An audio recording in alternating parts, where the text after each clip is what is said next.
the word. Elders Council of Liberia warns organizers of July 17 protest to not to destabilize Liberia's peace. Liberia National Police displays public confidence parade says it is fit to counter any violent retaliation from planned protest operations. Claims and counterclaims on the high rise as Ministry of Justice grants permits to Solidarity and Trust for a new day's planned July 17 protest. These and many more are all packaged. We'll take a short break. Coming up next is the continuation of our news bulletin.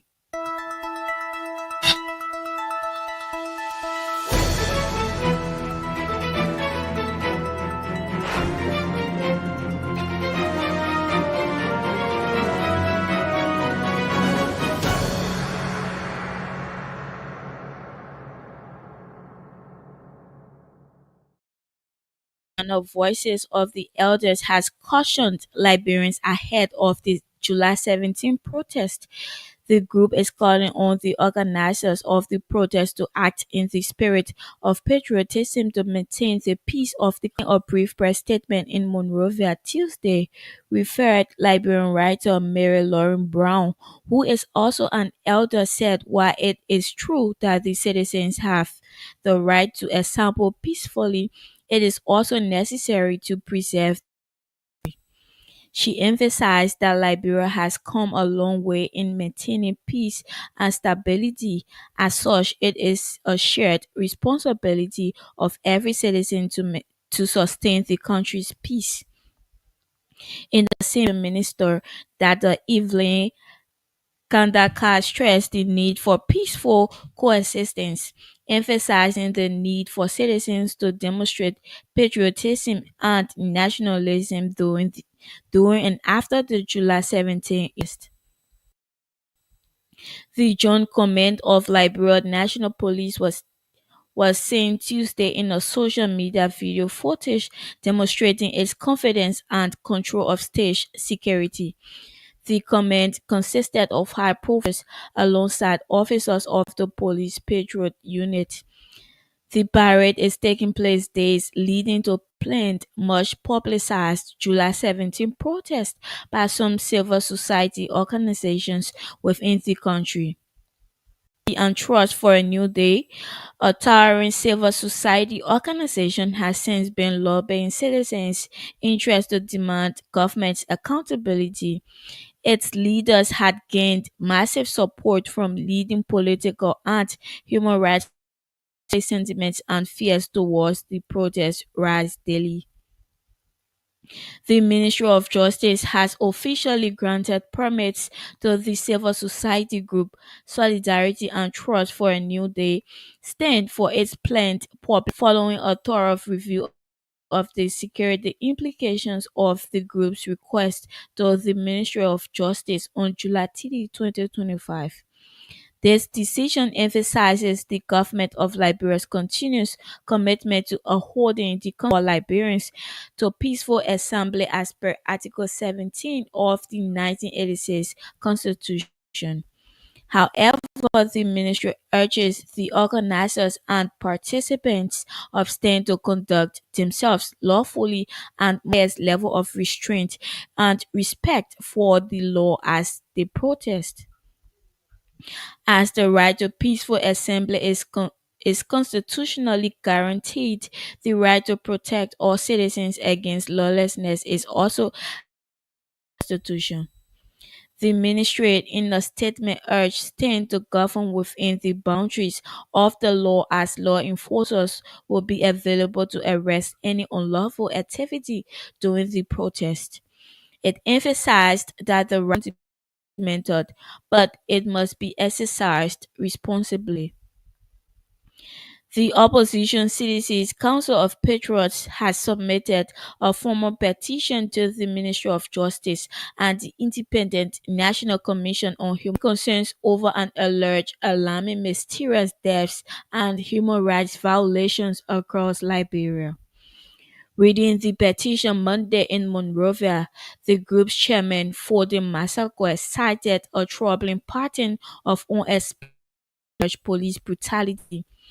He claimed that Liberia is currently facing a grave human rights crisis with more than 638 cases of mysterious deaths, suspected ritual killings, and abuse reported over the past 16 months. Massaquoi warned that these incidents point to a dangerous trend of impunity undermining the rule of law and endangering the lives of ordinary Liberians.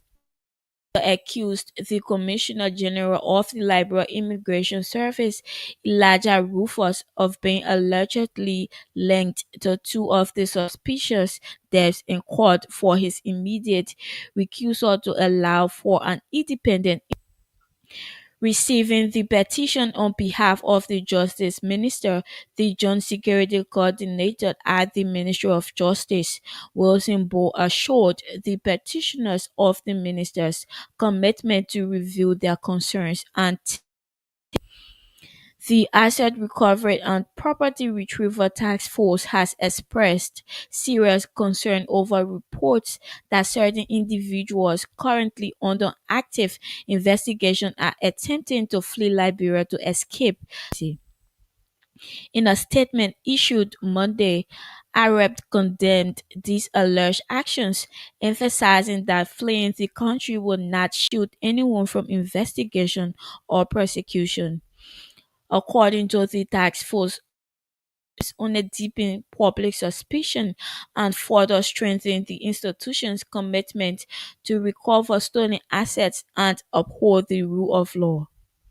The task force also announced that it is working through diplomatic channels in the Ministry of Foreign Affairs to initiate extradition requests in line with applicable regional and international treaties.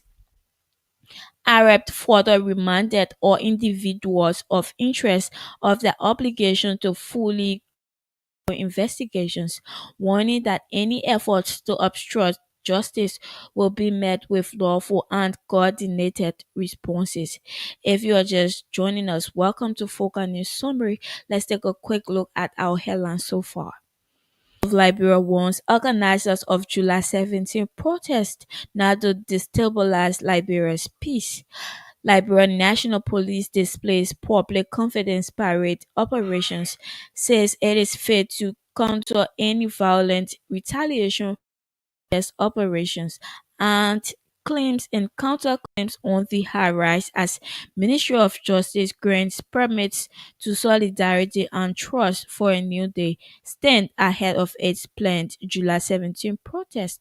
Stay tuned. Coming up next is the continuation of our news bulletin.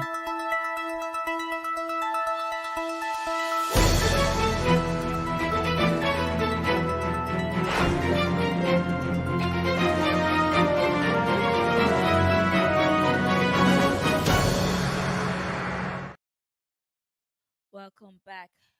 President Joseph Boakai has announced several new appointments affecting major institutions, emphasizing his administration's commitment to inclusive, reform-driven governance in Liberia.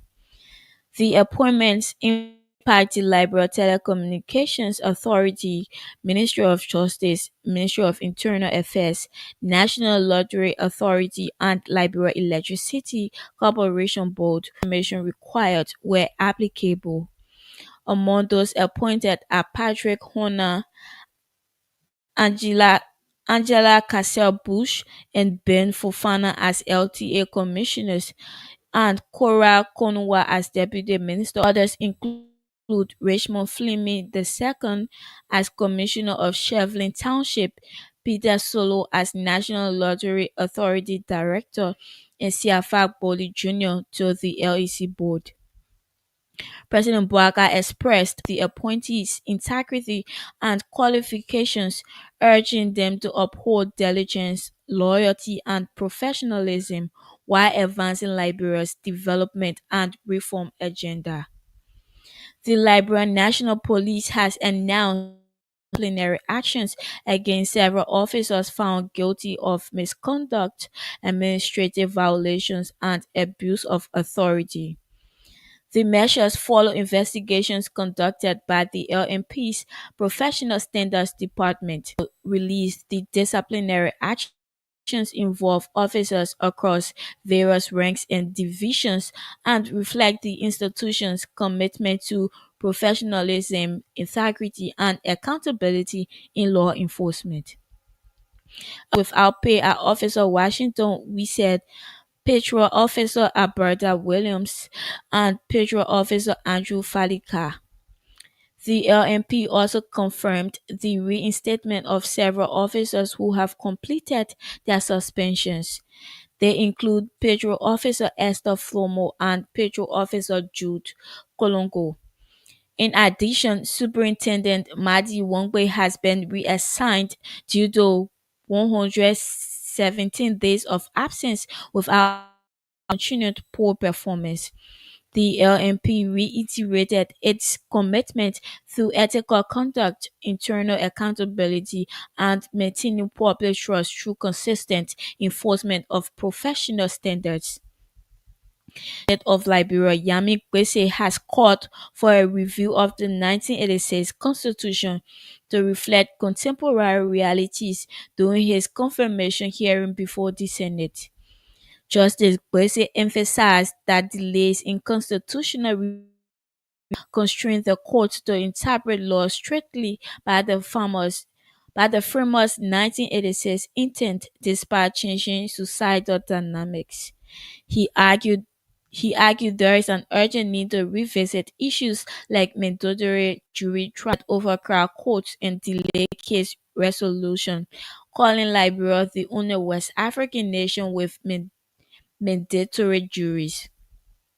Justice Gbese also called for building more prison facilities to crowding, stressing the need for government preparedness to accommodate growing inmate populations. He pledged to uphold judicial independence, improve access to justice for the poor, and ensure lawyers and judges strictly adhere to legal ethics to strengthen the country's legal system. Defense lawyers representing 8 defendants in the Capitol building arson case have withdrawn their bail bond following strong objections by state prosecutors, including Thomas Barr and Jerry Poker, face charges such as arson, attempted murder, and criminal conspiracy linked to the December 2023 attack on the Capitol building. Prosecutors argued the bond was citing flight risks and property used as security that allegedly had unpaid taxes and insufficient value. The Ministry of Justice had emphasized that some defendants had previously using false identities to enter Sierra Leone and Ghana, raising serious national security concerns.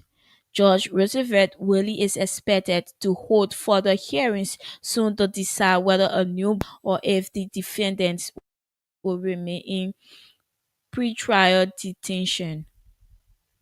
The Female Journalists Association of Liberia, FIJA, with support from the Central Bank of Liberia, has launched a major financial essay program in Vonjama, Lofa County. Held on July 12th, the launch gathered over 300 participants, including youths, women's savings groups, marketers, transport unions, and community leaders as part of efforts to expand financial awareness nationwide. Lofa County Development Officer Francis Lasana praised the initiative, stressing that financial literacy is about proper planning regardless of income and urged its integration into school curricula. Participants expressed excitement, noting that the program's lessons on saving, debt avoidance, and planning will help transform livelihoods and strengthen families and communities. Meanwhile, 13 community mobilizers were certified during the launch to lead outreach sessions across Lofa, supporting Liberia's broader financial inclusion agenda and efforts to empower citizens with essential money management skills. And residents of Putu in the poverty despite ongoing logging activities and promised community development funds. Focal News Summary. I am Priscilla George.